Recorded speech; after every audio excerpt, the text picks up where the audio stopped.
Pitong mahalagang aral sa buhay ni na Marta at Maria. Ang kwento ni na Marta at Maria sa Lucas 10:38-42 ay nagbibigay ng malalim na aral tungkol sa balanse ng buhay, spiritual at material.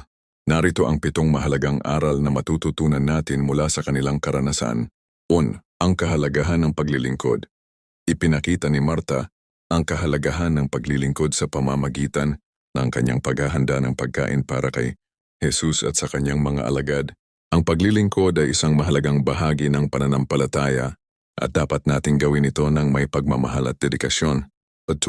Ang kahalagahan ng pagninilay. Si Maria naman ay nagpakita ng kahalagahan ng pagninilay sa pamamagitan ng kanyang pakikinig sa mga turo ni Jesus, ang paglalaan ng panahon para sa panalangin, pag-aaral ng Biblia, at pagninilay ay mahalaga para sa ating espiritual na paglaki. 3. Ang balanse sa pagitan ng paglilingkod at pagninilay. Ang kwento ni na Marta at Maria ay nagpapaalala sa atin na kailangan nating maghanap ng balanse sa pagitan ng paglilingkod at pagninilay. Hindi dapat nating pabayaan ang isa para sa isa. Pareho silang mahalaga para sa isang buong buhay na espiritual. 4. Ang panganib ng pagiging abala.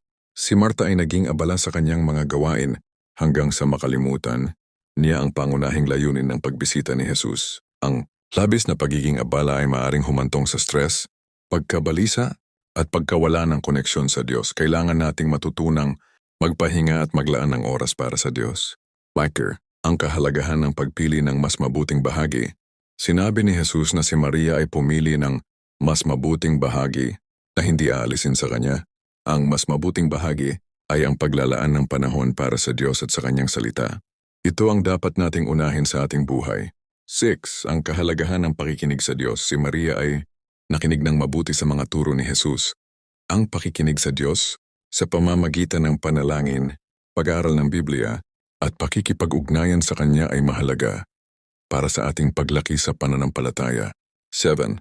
Ang pagiging mapagpakumbaba. Bagamat abala si Marta, siya ay nagpakita ng pagkamapagpakumbaba sa pamamagitan ng paglapit kay Jesus at pagpapahayag ng kanyang mga alalahanin. Ang pagiging mapagpakumbaba ay mahalaga para sa ating espiritual na paglaki at pakikipag-ugnayan sa Diyos. Ang kwento ni na Marta at Maria ay nagsisilbing isang paalala sa atin na kailangan nating maghanap ng balanse sa ating buhay. Dapat nating unahin ang ating espiritual na paglaki, ngunit hindi natin dapat kalimutan ang kahalagahan ng paglilingkod sa iba. Sa pamamagitan ng pagsunod sa mga aral na ito, mas malapit tayo sa Diyos at mas magiging makabuluhan ang ating buhay.